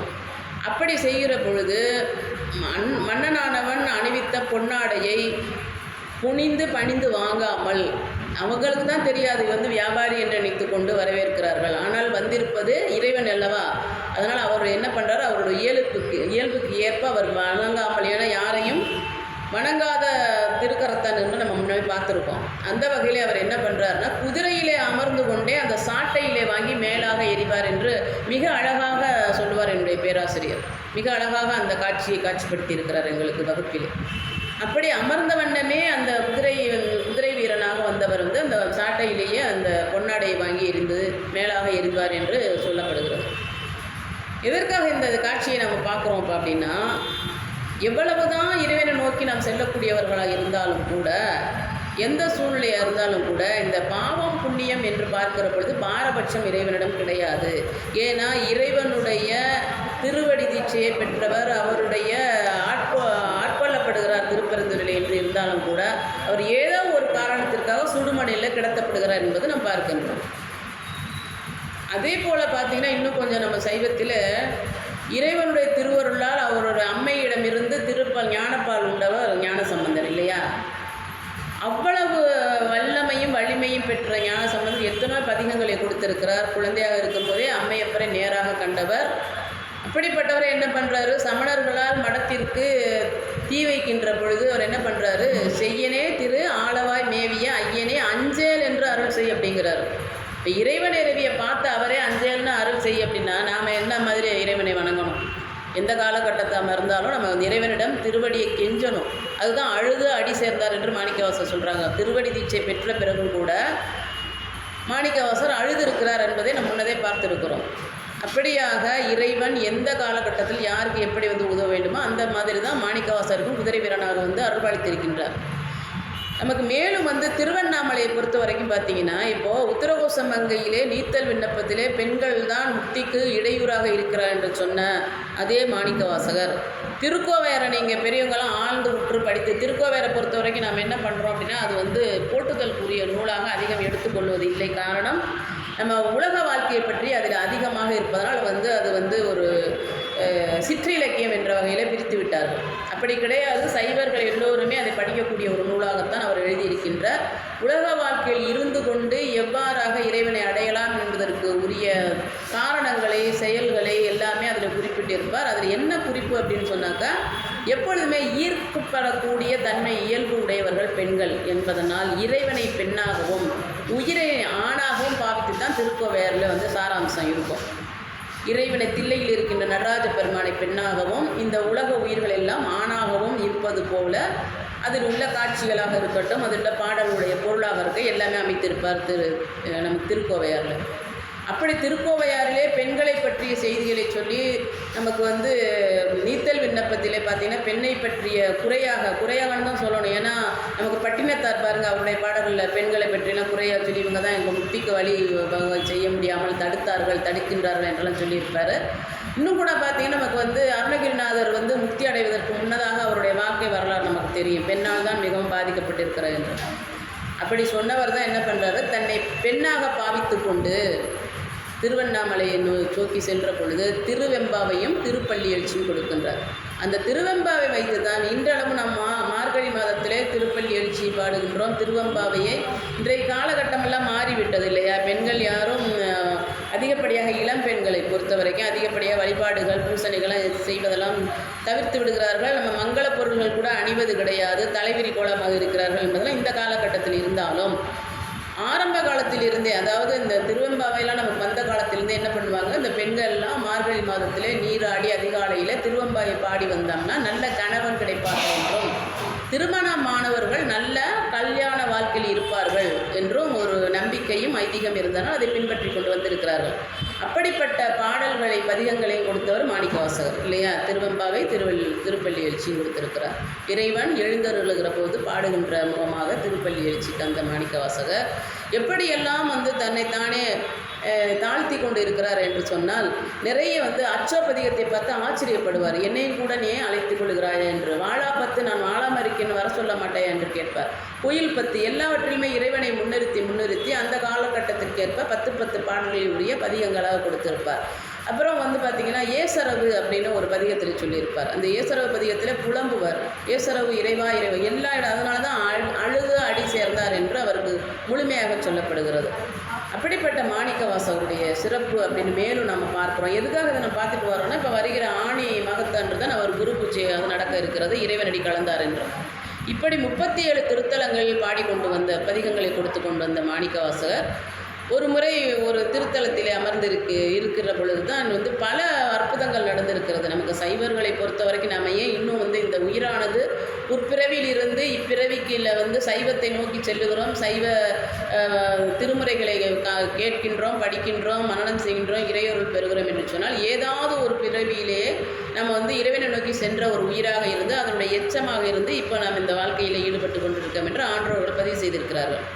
அந்த வகையில் பார்க்கிற போது திருமுறைகள் யாவுமே நமக்கு கொடுக்கப்பட்டிருக்கிற பொழுது எல்லாவற்றையும் நாம் படித்து பயன்பெறும் பொருளாக நான் முன்னதே சொன்ன உலக வாழ்க்கைக்குரியதெல்லாம் திருமுறைகளாக இருக்கும். திருவாசகம் மட்டும்தான் இறைவனை நோக்கி செல்லக்கூடியதாக இருக்கும். அதற்காக திருமுறைகள் யாவும் குறைவாக நான் சொல்லவில்லை, அந்த மாதிரியான பொருளை எடுத்துக்கொள்ள வேண்டாம் ஆன்றோர்கள். என்ன அப்படின்னா நமக்கு வந்து 7 பாடல்கள் வரைக்கும் சம்பந்தருடைய 7 பாடல்களை பார்க்கிற போது இறைவனுடைய சிறப்பை சொல்லி, அப்புறம் ராவணனை பற்றி சொல்லியிருப்பார், அப்புறம் வந்து சமணர்கள் பற்றி சொல்லியிருப்பார், திருமுடி திருவடி காண முடியாதபடியான சிறப்பை சொல்லி தான் திருக்கடை காப்ப சொல்லியிருப்பார் இல்லையா. அதே போல் அவங்கவுங்கன்னு ஒரு படிநிலையில் வைத்து சொல்லியிருப்பாங்க. ஆனால் இவர் என்ன பண்ணியிருக்கார் மாணிக்கவாசகர் என்று சொன்னால், ஒரு பதிகத்திலையும் அவர் முதன்முறையாக திருப்பரந்துரையில் இறைவனால் ஆட்கொண்ட பிறகு 37 திருத்தலங்களாக சென்ற பிறகு ஒரு இடத்திலுமே வந்து இறைவனை நோக்கி செல்லக்கூடிய நோக்கில் தான் பதிகங்களை கொடுத்திருக்கிறார். அப்படியாக ஒரு திருத்தலத்தில் இருக்கும் பொழுது அதை தான் நான் சொல்ல வந்தேன். என்னென்னா, இந்த ஆன்றோர்கள் கொடுத்த திருமுறைகள் எல்லாமே பார்த்திங்கன்னா இறையருளால் தான் அவங்க கொடுத்துருக்காங்க நமக்குங்கிறது நன்றாகவே அறிந்த ஒன்று. ஆனால் அவர்கள் வந்து இறைவனால் பல அற்புதங்களை நமக்கு கொடுத்துருக்குறாங்க. இறைவனால் ஆட்கொள்ளப்படுவது, இப்போ ஞானசம்பந்தர் எடுத்துக்கொண்டால் இறைவன் வந்து அவருக்கு செய்த அற்புதம் என்னென்னா கொற்றாலம் கொடுத்திருக்கின்றார், வந்து முத்து சிவிகை கொடுத்திருக்கிறார், முத்து பல்லக்கு கொடுத்திருக்கின்றார், இதெல்லாம் அவருக்கு கொடுத்துருக்கிறார் இல்லையா. அதுபோல் ஒரு அடியார்களுக்கும் பார்த்திங்கன்னா ஒரு சிறப்பு சேர்ப்பு 63 எவ்வளவு தான் சோதனை பண்ணியிருந்தாலும் அவங்கவுங்களுக்கு ஏற்ற மாதிரி அவங்க வந்து அருள்பாலித்து தான் முக்தியை கொடுத்துருக்காரு என்றும் பார்க்கின்றோம். ஆனால் இவருக்கு என்ன அப்படின்னா, இப்போ நமக்கு வந்து தனி ஒரு புத்தகமாகவே நூலாகவே கூட கிடைக்கிறது. 63 அல்லாமல் இந்த மூவர் முதலிகளுக்கு இறைவன் செய்த அற்புதமும், மூவர் முதலிகள் இந்த உலகத்திற்கு செய்த அற்புதமும் அப்படின்னு அவங்க ஒரு பதிகத்தை நாம் பார்க்கிற போது ஒரு அற்புதங்கள் நடந்த பொழுது ஒரு திருத்தலத்திலும் ஒரு பதிகங்களை கொடுத்திருப்பார்கள் இல்லையா. இப்போது உதாரணமாக சொல்லணும் அப்படின்னா, திருமர்களை எடுத்துக்கொண்டால் அந்த பெண்ணுக்கு திருமாகரலை எடுத்துக்கொண்டோம்னாக்கா அந்த பெண்ணுக்கு கணவனுக்கு வந்து நாகம் தீண்டியதனால் அழுது கொண்டிருந்த செட்டி பெண்ணுக்காக அவர் பாடியதை விடையாயன்மால் வெறுவாவில்மால் அந்த பாடலை பாடி பதிகத்தை பாடி கொடுத்துருப்பார். அதுபோல் திருவெண்காட்டு பதிகம் நம்ம முன்னதே பார்த்துருக்கோம். ஒரு பதிகமும் நமக்கு உலக வாழ்க்கைக்கு தேவையானதை பெற்றுக்கொள்ளும்படியான அற்புதங்களை கொடுத்திருக்கிறார். அங்கம்பூவாவை உயிர்த்தர செய்திருக்கின்றார். திருநாவுக்கரசரை பொறுத்த வரைக்கும் மூத்த திருநாவுக்கரசை நாகத்தீண்டி உயிர்த்தர செய்திருக்கின்றார். அப்புதி அடிகள் மகனாக விளங்கியவனே திங்களூரிலே. சுந்தரர் என்ன பண்ணியிருப்பார், இதெல்லாம் வந்து அவங்க செய்த அற்புதங்களில் முதன்மையாக விளங்கக்கூடியது. சுந்தரர் என்ன பண்ணுவார், அவிநாசியிலே முதலை உண்ட பாலகனை உயிருடன் மீட்டு கொண்டு வந்திருப்பார். இப்போ நிறைய அற்புதங்கள். ஆனால் மாணிக்கவாசகர் என்ன அற்புதம் செய்திருக்கார் என்று பார்த்தால் அதிகப்படியாக அவர் அற்புதங்கள் செய்யவில்லை. ஆனால் அவர்கள் வாழ்க்கையில் என்ன சிறப்பு அப்படின்னா, இறைவனே அவருக்காக அற்புதங்கள் செய்திருக்கிறார். அதான் நான் முன்னதே சொன்னேன், இந்த குதிரை வீரனாக வந்திருக்கிறார், குதிரை வாங்க சென்றவருக்கு குதிரை வீரனாக இறைவனே வந்திருக்கார், இறைவனே இறங்கி வந்து அவருக்கு ஆட்கொண்டு இருக்கிறார். அப்படிங்கிறது மிகப்பெரிய சிறப்பு மாணிக்கவாசகருக்கு. அப்படியான சிறப்பை கொடுத்த மாணிக்கவாசகர் ஊமை பெண்ணை பேச வைத்திருக்கார் என்று ஒரு அற்புதம் இருக்கிறது. அப்படி ஊமை பெண் வந்து இலங்கையிலிருந்து வந்த ஊமை பெண் வந்து கேள்வி கேட்பது போலவும் அதற்கு பதில் சொல்வது போலவும் இருப்பதான் திருச்சாளல் என்ற பதிகம்.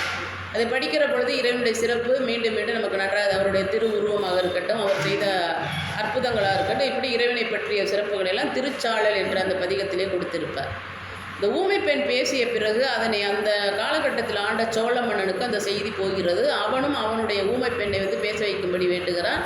அதுபோலவே மாணிக்கவாசகர் வந்து இறை அருளால் அந்த ஊமை பெண்ணை பேசும்படியாக அருள்பாலிக்கின்றார். அந்த பெண் பேசிய பிறகு மாணிக்கவாசகருக்காகவே இறைவனுடைய அருளால் பேசிவிட்டாள் தன் மகள் என்று மாணிக்கவாசகருக்கு தில்லையிலே வந்து ஒரு குடில் அமைத்து, அதாவது எல்லா வசதிகளும் அந்த மன்னர் காலத்தில் இருக்க வேண்டிய சூழ்நிலைக்கு ஏற்ப ஒரு குடிலை அமைத்து ஒரு இடத்தினை ஒதுக்கி கொடுக்கிறார் மன்னன்.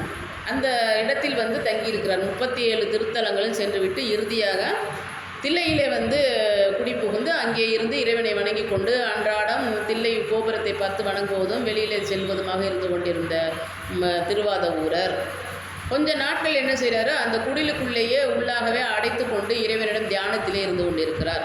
அது சமயம்தான் இறைவன் இதற்கிடையாக நாம் வந்து பிட்டுக்கு மண் சுமந்தது எல்லாமே தொடர்ச்சி. அவர் பிட்டுக்கு மண் சுமந்தது, நரியை பரியாக்கியது, அப்புறம் வைகை நதியை உடைத்து விட்டு அதை வந்து ஓடச் செய்து, இதெல்லாம் வந்து திருவிளையாடல் புராணத்தில் நம்ம பார்க்குறோம். இது எல்லாமே வந்து திருவரலாறுலே தொடர்புடையது தான். இதை எல்லாவற்றையும் முடித்து கொண்டு தான் அவர் என்ன பண்ணுறாரு, இறுதியாக தில்லையிலே அமர்ந்து இறைவனிடம் தியானம் தவ நிலையில் இருக்கின்ற பொழுது தான் இறைவன் அவருடைய வினைகள்லாம் தீர்ந்து மாணிக்கவாசகருக்கு பெரும் வாழ்வு கொடுக்கும்படியாக, முக்தியை கொடுக்கும்படியாக இறைவன் வேதியர் ரூபத்திலே வருகிறார். சிலர் என்ன கேட்பாங்க அப்படின்னா, என்னிடமே கேட்டிருக்கிறாங்க, வேதியராகத்தான் இறைவன் வருவாரா? பூநூல் அணிந்து கொண்டு ஜடாமுடி வைத்து கொண்டு இந்த திருநீர் தரித்து கொண்டு வேதியர்னா நம்ம அப்படி தான் பார்க்குறோம் இல்லையா? அதிகப்படியாக வேதியராக வந்தார் தான் பார்க்குறோம். ஏன்னா சுந்தரருடைய திருவரலாறுலேயே வேதியராக தான் நீ எனக்கு அடிமை அப்படின்னு சொல்லுவார். அப்புறம் வாசு திறவே காசு நல்வீர்னு அவங்க திருவிழி மிழலை பாடிய பிறகு திருமறை காட்டிலே திருக்கதவும் திறந்த பிறகு அவங்க இருவருக்குமே தாமதமாக காசு கிடைத்தது என்பதற்காக அவர்கள் வருந்தி கொண்டிருந்தது. திருவாய்மூரிலே இறைவன் அருள் பாலிக்கின்றார். அப்பொழுதும் வேதியராக வந்தார். குறிப்பு இருக்குது, நிறைய இடத்துல இறைவன் வேதியராக வந்திருப்பார். 63 புராணத்தை உற்று நோக்கி பார்க்குற பொழுது தான் நமக்கு தெரியும் அவர் எந்தெந்த ரூபத்திலிருந்து தான் அருள் பாலித்திருக்கார். குறிப்பாக சொல்லணும் அப்படின்னா பைராகியாக வர்றார் இல்லையா சிறு தொண்டர் புராணத்திலே. அப்போ அவர்களுக்கு ஏற்றவாறு வர்றாரு. வேதியராக ஏன் வருகிறார்? அந்த காலகட்டத்தில் என்ன மாதிரியான சூழ்நிலை இருக்கிறதோ அதற்கு போல திருவுருவம் எடுத்து வரக்கூடிய வல்லமை பெற்றவன் சிவபெருமான். அதில் வேறு யாரும் எந்த குறுக்கீடும் சொல்ல முடியாது. அறியாதவர்கள் சொல்வதுதான் வேதியராக வருகிறாரா என்று. ஒரு பாடசாலையில் இருக்கக்கூடியவர் அந்த ரூபத்தில் பைராகி ரூபத்திலே பாடம் போட்ட வர முடியுமா என்ன? அப்படி இல்லை இல்லையா? அதனால் பைராகி ரூபத்தில் சிறு தொண்டருக்கு சென்றவர் தான் நமக்கு இங்கே மாணிக்கவாசருக்காக ஒரு வேதியராக வருகின்றார். வேதியராக என்ன சொல்கிறாருன்னா, இது போல் நான் கேள்விப்பட்ட திருவாதூர்னு ஒருவர் இங்கே இருக்கிறாராமே, அவர் நிறைய சொல்லாடலோடு நிறைய பதிகங்கள் எழுதியிருக்காருன்னு கேள்விப்பட்டு அது நீ தானா என்று தெரியாதது போல் கேட்கின்றார். அங்கே இருக்கின்ற திருவாதூர் என்று பின்னாலே மாணிக்கவாசன் அழைக்கப்படுகின்ற திருவாதூர் ஆம் என்று ஒப்புக்கொண்ட பிறகு அவரை உபசரணை செய்து வரவழைத்து உபசரணை செய்து எல்லா அவருடைய பார்க்கின்ற பொழுது, ஏன்னா இறைவன் இல்லையா, நாம் முழுமையாக இறைவன் தான் வந்திருக்கிறார் என்று அறியாது விட்டாலும் கூட அவருடைய ஈர்ப்பானது இவரை ஈர்த்து கொண்டதன் காரணமாக அவருக்கு வரவேற்பு கொடுத்து அவரை உபசரணை செய்து அவரை அமரச் செய்த பொழுது வந்திருந்த வேதியர் என்ன சொல்கிறாரா, நீங்கள் எழுதிய பாடல்கள் எல்லாவற்றையும் நீங்கள் வைத்திருந்தால் கொடுங்கள், நான் மீண்டும் எழுதி கொடுக்கிறேன் என்று கேட்கின்றார். அதற்கு ஏற்ப திருவாதூரர் 37 திருத்தலங்களுக்கு சென்று ஒரு திருத்தலத்தில் எழுதிய பாடல்களை அதான் நான் குறிப்பாக சொல்கிறேன். எனக்கு தனிப்பட்ட முறையில் எனக்கு உகந்த ஒரு பதிகமாக நான் எடுத்துக்கொண்டு அதிகம் வாசிப்பது என்ன அப்படின்னாக்கா உத்தரவசியமங்க பதிகம் தான். ஏன் அப்படின்னாக்கா நான் மீண்டும் சொல்லுகிறேன், அதை நம்ம படிக்கிற பொழுது அந்த பதிகத்தினுடைய ஒரு சொல்லும் தனிப்பட்ட முறையில் நம்முடைய வாழ்க்கையிலே ஒன்றி வருவதாகவே இருக்கும். ஏன்னா இறைவனை நோக்கி செல்லக்கூடிய வழிவகை அது சொல்லப்பட்டிருக்கும். ஒரு வினாக்களும் இறைவனுடைய சக்தியும் ஆற்றல் நமக்கு தெரிய வருவதாக இருக்கும். அப்படி நிறைய பதிகங்களை அவர் 51 பதிகங்களை கொடுத்திருக்கிறார். ஆக ஒரு வேதியர் கேட்கிறார் என்று ஆகட்டும் என்று எழுதுங்கள் என்று மாணிக்கவாசகர் அதாவது திருவாதூர் ஒத்துக்கொள்ளுகிறார். அமர்ந்து இருந்து எழுதுகிறார். அவர் அமர்ந்து எழுதுகிற பொழுது அவர் திருவடியில் இருந்து திருவாதூரர் அவற்றை சொல்லுகின்றார். அப்பொழுது 7 எடுத்து எழுதுகின்றார் வந்திருந்த வேதியர். அதனால் திருவடியின் கீழ் சிவபுராணத்தில் வருது பார்த்தீங்களா, சொல்லிய பாட்டின் பொருள் உணர்ந்துங்கிறப்ப திருவடி கீழ்னு வருது பார்த்தீங்களா, அது அதனால தான் அவர் சொல்லியிருக்கார் என்று ஆண்டோர்கள் பதிவு செய்திருக்கிறார்கள். அந்த வகையில் அந்த பதிகத்தை எல்லாம் எழுதி முடித்து அவர் எல்லாத்தையும் ஒன்றாக எடுத்துக்கொண்டு கிளம்புகிறார் வேதியர். அப்போ இந்த பதிகம்லாம் என்னுடையது அல்லவா, திருவாசகம் மட்டுமல்ல திருக்கோவையாரம் சேர்த்து தான் இறைவன் அப்போது எழுதியிருக்கார் என்று குறிப்புகள் இருக்கிறது. 2 நூல்களுமே சேர்த்து திருவாசகம் என்று சொல்லப்பட்டாலும் கூட பின்னாலே பிரிக்கப்பட்டது என்று முன்னதே நம்ம பார்த்தோம். அவற்றையெல்லாம் எடுத்துக்கொண்டு இவர் என்ன செய்கிறாரு, நடுநிசியிலே இதெல்லாம் எழுதப்பட்ட பிறகு அவற்றை எடுத்துக்கொண்டு சென்று விடுகிறார் வேதியர். இவர் வந்திருப்பது யார் என்று தெரியல, தன்னுடைய பாடல்கள் எல்லாம் வாங்கி கொண்டு செல்கிறார் என்ற மன கிளேசத்தோடய உறங்கச் செல்லு விடுகிறார். இறைவனை வேண்டியவனே உறங்கச் செல்கிறார் மாணிக்கவாசகர். அன்று இரவு விடிந்த பிறகு அதிகாலையிலே என்ன அப்படின்னா, நமக்கு தில்லையிலே இருக்கின்ற தில்லைவாழ் அந்தணர்கள் எல்லோருமாக தில்லையம்பதியில் இருக்கின்ற திருக்கதவத்தை திறக்கின்ற பொழுது அங்கே இருக்கிற பஞ்சாக்கரப்படியிலே அந்த பாடல்கள் எல்லாமே பதிகத்தின் ஓலைச்சுவடி எல்லாமே அங்கே இருக்கிறது. அதில் மாணிக்கவாசகர் சொல்ல சொல்ல எழுதப்பட்டது என்று திருச்சிற்றம்பலமுடையான் என்று கையொப்பமிட்டு அதில் சாற்றப்பட்டு அந்த நூல்கள் யாவும் பஞ்சாக்கரப்படியில் வைக்கப்பட்டு இருந்ததை இந்த ஆன்றோர்கள் பார்க்கிறார்கள். அந்தணர்கள், தில்லைவாழ் அந்தணர்கள் பெயர் குறிப்பிட்டிருப்பதன் காரணமாக அந்த குடிலுக்கு சென்று மாணிக்கவாசகர் இருக்கின்ற அந்த குடிலுக்கும் திருப்பெருந்துறை என்று தான் இன்றும் சொல்லப்படுகிறது. திருப்பெருந்துறையில் எழுதப்பட்டது தான் திருவாசகம் என்று சொல்லுகிற போது ஆரம்ப காலத்திலே என்ன நினைப்பேன், நான் கூட அப்படி தான் நினச்சிக்கிட்டு இருந்தேன். திருப்பெருந்துறை என்பது இந்த ஆவுடையார் கோயில் அவருக்கு ஆட்கொண்ட திருத்தலத்தை தான் திருப்பெருந்துறை என்று குறிப்பிட்டார்கள். அங்கு தான் இந்த திருவாசகம் எழுதப்பட்டது என்று பலர் நினைத்து கொண்டிருப்பார்கள். ஆனால் திருப்பெருந்துறை என்ற மடத்தினை அமைத்து கொண்ட அந்த மன்னன் அமைத்து கொடுத்த மடத்தின் பேர் திருப்பெருந்துறை. அங்கேருந்து தான் இவர் வந்து அந்த பதிகத்தினை எழுதி இறைவனுடைய திருவடியில் படைக்கின்றார். இறைவன் கொண்டே அந்த திருத்தலத்திலே தில்லைவாழ் அந்தணர்கள் காணும்படியாக திருத்தலத்திலே வைத்துவிட்டு மறைந்து விடுகின்றார்.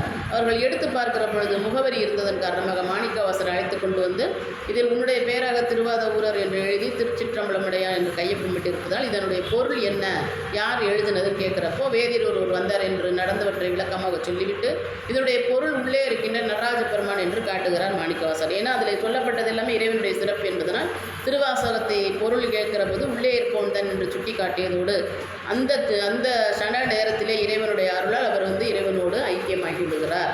அப்படி ஐக்கியமாகி இறைவனோடு ஒன்றரை கலந்து ஜோதியாக கலந்த அந்த நேரம்தான் நமக்கு வருகின்ற இந்த ஆனி மாத மக நட்சத்திரம். அதனால தான் அவருடைய சிறப்பை பற்றி நம்ம பார்த்து கொண்டு வருகிறோம். மேலும் என்ன அவரை பற்றி சிறப்பு சொல்லலாம் அப்படின்னா, நமக்கு வந்து 63 ஏன் கோவில்களுக்குள்ள வைத்து நம்ம வணங்குகிறோம். கோவிலில் வந்து சிலாரூபமெல்லாம் இருக்குது இல்லையா, 63 சிலாரூபம் நம்ம சாதாரண மனிதர்களுக்கு உரியது. நான் நிகழ்ச்சியின் முன்னதாகவே சொல்லியிருந்தேன். கோவிலுக்கு செல்கிற போது காலணி அணியக்கூடாது, குடைப்பிடிக்கக்கூடாது, ஒருவருக்கு ஒருவர் வணக்கம் சொல்லக்கூடாது மனிதர்களுக்கு இடையே என்பது நியமம். ஆனால் இன்றைக்கி நம்ம வணக்கம் சொல்லாமல் போனோம், கோவிலுக்குள்ளே யாராவது பார்த்து நமக்கு தெரிந்தவர் அறிந்தவர்களை கண்டும் காணாத போல் கோவிலாச்சின்னு அமைதி காத்தோம் என்றால் நம்மை அவர்கள் புறம் பேசுவது தின்னம். நாமளே அப்படி தான் சொல்லுவோம், பார்த்துட்டு பார்க்காத மாதிரி போகிறாங்கன்றது இன்றைய காலகட்டம் சொல்லுவது. ஆனால் நியமம் என்னென்னா, நம்ம வந்து பிரதானம் முதன்மையானது இறைவன் மட்டுமே, இறைவனை மட்டுமே வணங்க வேண்டும். அப்படி இருக்கின்ற அந்த கோவிலுக்கான நியமத்திலே 63 நாம் வணங்குகிறோம் என்றால் அவங்க நம்மளை போல மனிதர்களாக பிறந்து அந்த இடத்திற்கு சென்றவர்கள் தான் என்றாலும் கூட அந்த இடத்திற்கு சென்றார்கள் என்கிற பொழுது அவர் எல்லோருமே நம்ம உற்று நம்ம சிந்திக்கிற பொழுது தெரியும் அவங்க 63 அந்த இறைவனை நேரில் தரிசனம் கண்டவர்கள் இல்லையா. திருக்காட்சி கொடுத்திருக்கிறார் இறைவன். அதுக்கப்புறம் தான் அவங்க முக்தி கிடைக்கிறது எல்லாருக்குமே. இப்போ இறைவனை சிலாரூபமாக பார்க்கின்ற நாமளே கருவறையில் போயிட்டு நம்ம வரிசையில் நின்று இறைவனுடைய திருக்காட்சியை வந்து கருவறையில் பார்த்தாலே நான் சாமி பார்த்துட்டேன், நல்லா பார்த்துட்டேன், நம்ம பெருமையாக வரம் பாருங்க. ஆனால் அவங்க வந்து நேரடியாக அவருடைய திருக்காட்சியை கண்டதன் காரணமாக அடியவர்க்கு அடியவன் என்ற வகையில் இறைவன் சொன்னதன் காரணமாக தான் அவங்களெல்லாம் கோவிலில் வச்சு நம்ம வணங்குறோம்.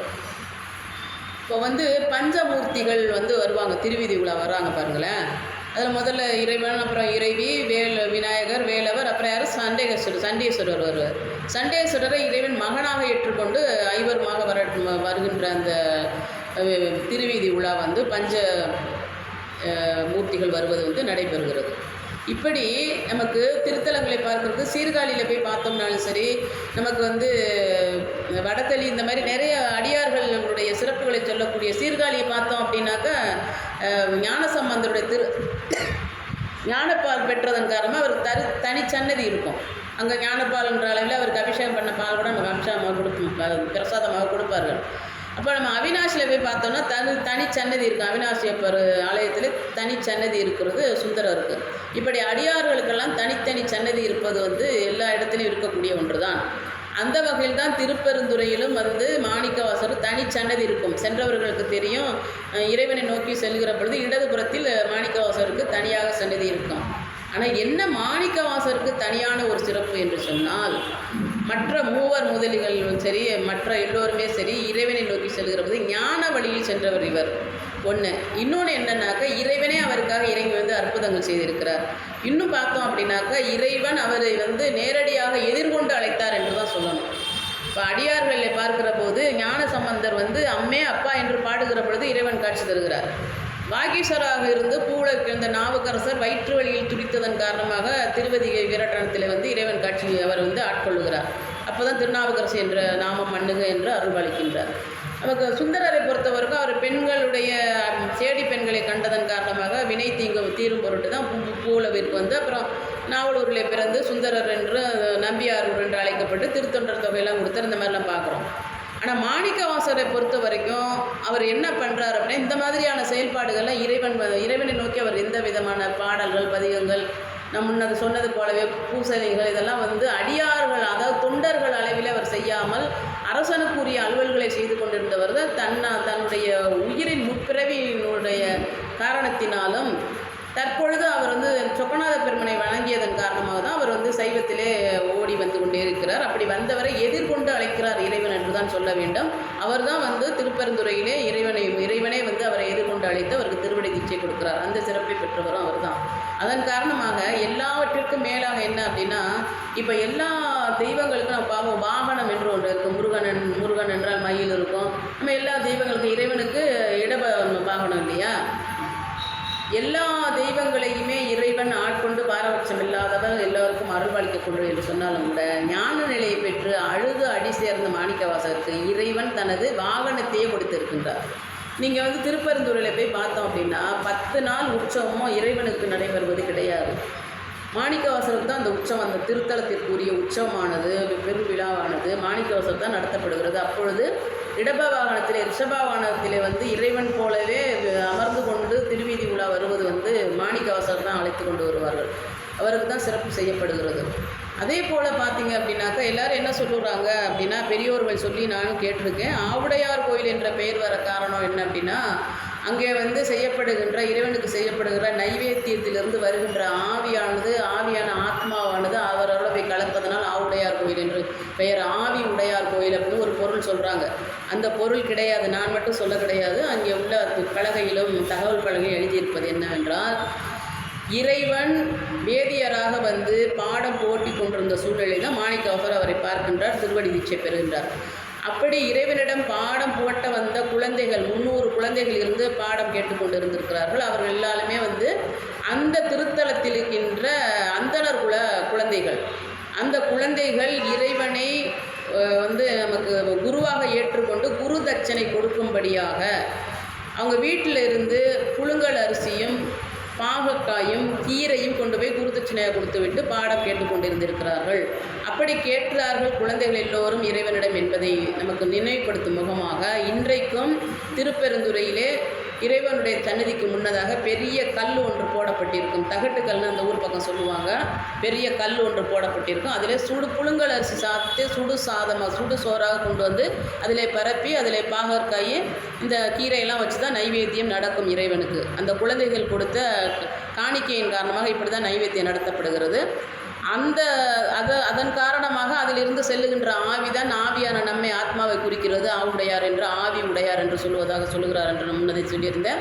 அப்படி இல்லை, அங்கே போய் பார்க்குற போது நமக்கு பானம் இல்லாமல் ஆவுடை மட்டுமே திருக்காட்சியில் இருக்கும். கருவறையில் பானம் இருக்காது. அதனால தான் ஆவுடையார் கோவில் என்று அதற்கான பெயர் காரணம் சொல்லப்படுகிறது.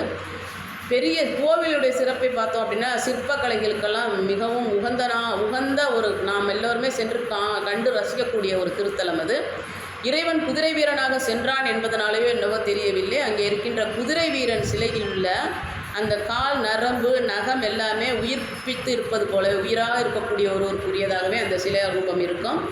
இன்றும் என்ன சொல்கிறாங்க அப்படின்னா, அந்த குருந்த மரத்தை அந்த இறைவன் மாணிக்கவாசகர் அருள் செய்த குருந்த மரத்தின் அந்த இடத்திலே, ஏன்னா திருச்சுற்றில் தான் அந்த குருந்த மரம் இருந்ததற்கான அடையாளம் இருக்கிறது. அதை இப்போ பாதுகாத்து அந்த இடத்தை வைத்திருக்கிறார்கள். அந்த இடத்தில் செல்லுகிற போது தனி ஒரு அதிர்வை நான் உணர்ந்தேன் என்று அவர் இப்போ உள்ள காலகட்டத்திற்கு அவர் எப்படிப்பட்டவர் என்று நான் அந்த இதுக்கு நம்ம போக வேணாம். ஏன்னா சத்குருன்னு சொல்கிறாங்க இல்லையா, ஜக்கி வாசுதேவ் அவர்கள் சைவர், அவர் இறைவனுக்கு அடிமைப்பட்டவர் என்ற நோக்கில் மட்டும் நாம் எடுத்துக்கொண்டோம்னால் அவர் பதிவு செய்திருக்கிறார். எத்தனையோ ஆண்டுகளுக்கு முன்னதாக நான் இங்கே செல்லுகிற பொழுது அந்த இடத்திலே ஒரு அதிர்வை நான் உணர்ந்தேன் என்று. அதில் என்ன சிறப்புனா, இப்படி ஆட்கொள்ளப்பட்டார் மாணிக்கவாசகர் அந்த இடத்தில் என்பது இவருக்கு தெரியாது என்றும் சொல்லுகிறார்கள். தெரிந்தும் கூட சென்று இருக்கலாம், தெரியாமலும் சென்றிருக்கலாம். ஆனால் என்ன சிறப்பு அப்படின்னா, எத்தனையோ ஆண்டுகள் மாணிக்கவாசகரை பொறுத்த வரைக்கும் 3ஆம் நூற்றாண்டு என்றும் 9ஆம் நூற்றாண்டும் சர்ச்சைகள் இருக்கிறது. ஏன்னா அவர் திருத்தொண்டர் தொகையில் சேர்க்கப்படாமல் இருக்கின்றார். சேக்கிலர் அவரை சேர்க்காமல் இருந்தார் பெரிய புராணத்தில் என்பதனால் அவருடைய காலம் முன்னும் பின்னுமாக சொல்லப்படுகிறது. என்றாலும் கூட எத்தனையோ நூற்றாண்டுகள் கடந்தும் கூட அந்த இடத்தில் அந்த அதிர்வை உணரும்படியான வல்லமை அங்கே இறைவன் ஆட்கொண்டு இருக்கிறான் என்பது நம்ம உணர முடிகிறது என்பதை நாம் இவருடைய பதிவின் மூலமாக நாம் தெரிந்து கொள்ளுகிறோம். அப்படி உற்று நோக்கி உய்த்துணர்ந்து பாடக்கூடிய பதிகங்கள் எல்லாவற்றையுமே திருவாசகத்தில் நாம் பார்க்கின்றோம். அப்படி திருவாசகத்தை இறைவனை நோக்கி செல்வதற்கான வழிவகை செய்த மாணிக்கவாசகர் சிறப்பினை தான் இன்றைய தினம் நாம் சிந்தித்திருக்கின்றோம். மாணிக்கவாசகரை பற்றி சொல்ல வேண்டும் என்று சொன்னால், அவர் எந்த அடியார் போலவும், அதாவது தொண்டர் போலம் பக்தர் போலம் இறைவனுக்கு பூசனை அதெல்லாம் செய்து கொண்டதில்லை. அதே போல் அவருக்கு பின்னாக அடியார்கள் சென்று நமக்கு ஞானசம்பந்தர் பின்னதாக அடியார் செல்வார்கள். அவருடைய திருப்பதிகங்கள்லாம் படியெடுப்பதற்கு திருநீலகண்ட நீலகண்டன் திருநீலகண்ட பாணர் அவர் பின்னாடியே செல்வார். அவருடைய மனைவி மதங்க சூளாமணி பின்னாடியே சொல்லுவாங்க. அதுபோல் அப்பூதி அடிகளை வந்து நாவுக்கரசரை பார்க்காமலே அவருக்கு அடிமையாக இருந்திருக்கிறார். நாவுக்கரசர் சுந்தரரை பொறுத்த வரைக்கும் அந்த குழந்தையை மீட்டு கொடுத்தார் என்பதற்காக நிறைய அடியவர்கள் சென்றார். மாணிக்கவாசகர்னா அழுது அடி சேர்ந்தவர் மட்டும் இல்லை, அவர் பின்னதாக எந்த அடியார் கூட்டமும் கிடையாது. தனித்திருந்து ஞானத்தை பெற்று இத்தனை பதிகங்களை நமக்கு தந்து, திருவாசகம் என்பது ஒரு வீட்டிலும் இருக்கக்கூடிய நூலாகவும், சிவபுராணம் என்பது ஒரு நாளும் ஒரு மனிதர்களும் நாம் இறைவனை நோக்கி பாடக்கூடிய ஒரு பதிகம், சிறப்பான பதிகம் என்பதையும் நமக்கு கொடுத்திருக்கின்றார். அவருடைய சிறப்பு மேலும் மேலும் பார்க்க என்ன அப்படின்னா, இறைவனால் நேரடியாக அழைத்து கொண்டு வரப்பட்டவர். மதுரை என்பதிலே அவருக்காக இறைவன் திருவிளையாடல்கள் நிறைய செய்திருக்கின்றார். மாணிக்கவாசர் என்ற பொருள், அந்த சொல்லுக்குள்ள பெயருக்குரிய பொருள் என்ன அப்படின்னாக்கா, உயர்ந்த கற்களாக விளங்குகின்ற, ஒளி மிகுந்த, விலை உயர்ந்த கற்களாக விளங்குவது. நிறைய பொருள்களை பார்த்தீங்கன்னாக்கா நமக்கு கடலிலிருந்து கிடைக்கின்ற முத்தாக இருக்கட்டும், நிறைய அரிய பொருள்லாம் கடலிலிருந்து கிடைக்கும். ஆனால் மாணிக்கம் என்பது, பவளமெல்லாம் கடலிலிருந்து கிடைக்கிறது நமக்கு தெரியும். மாணிக்கம் என்பது அப்படி அல்ல, அது மிகுந்த உயர்ந்த ஒரு கல்லாக விளங்கக்கூடியது. அந்த கல்லினுடைய போலவே சிறப்பான ஒளி மிகுந்த, ஈர்க்கக்கூடிய அளவிலே சொல்லாடல்களை திருவாதூரார் வெளிப்படுத்தியதன் காரணமாக இறைவனால் சூட்டப்பட்ட பேர் தான் மாணிக்கவாசகர். இறைவன் இறுதி காலகட்டத்திலே மாணிக்கவாசரை ஆட்கொண்ட பிறகு, அதாவது திருப்பெருந்துறையிலே ஆட்கொள்கிறார். அவர் திருவாதூர் என்ற பெயரிலே தான் திருவாதூரில் திரு அவதாரம் செய்கிறார் மாணிக்கவாசர். அதன் பிறகு ஒரு தலமாக வருகின்றார். திருப்பெருந்துறை ஆட்கொள்ளப்படுகிறார். இறுதியாக தில்லையிலே இறைவனால் அவர் எழுதிய திருவாசகம் இறைவனுடைய கைப்பட எழுதி திருச்சிற்றம்பலமடையான் என்று கையொப்பமிட்டு அந்த பஞ்சாக்கரையிலே படியிலே வைப்பதற்கு முன்னதாகத்தான் அவருக்கு மாணிக்கவாசர் என்ற பெயரே நிலை பெறுகிறது. இறைவன் அப்போதுதான் அந்த பெயரை சூட்டுகிறார். அந்த வழிதான் நம்ம நால்வர் பெருமக்களில் மாணிக்கவாசர் ஒருவராக நமக்கு போற்றப்படுகிறார். இப்படி போற்றப்படுகின்ற மாணிக்கவாசகரை அனுதினமும் நினைக்கும்படியான பதிகங்கள் எனக்கு கொடுத்திருக்கிறார் மாணிக்கவாசர். அவை எல்லாமே மாணிக்கமாகவே நம்ம போற்றப்படக்கூடியது. அவருடைய இறை வழிபாட்டினை நாமும் பின்பற்றி வருகின்ற ஆணி மகத்தன்று அவருக்கான சிறப்பான அந்த குரு பூஜையாக நடக்கின்றது. அதன் முகமாக தான் இன்றைய சிறப்புரையாக அவரை பற்றிய சிறப்புகளை கண்டிருக்கிறோம். அந்த வகையில் இறையருள் எல்லாவற்றிற்கும் கிடைக்க வேண்டும் என்று, எல்லோருக்கும் கிடைக்க வேண்டும் வேண்டிக்கொண்டு இத்துடன் நிகழ்ச்சி நிறைவு செய்தியில் மகிழ்ச்சி அடைகிறேன். நன்றி, வணக்கம். திருச்சிற்றம்பலம்.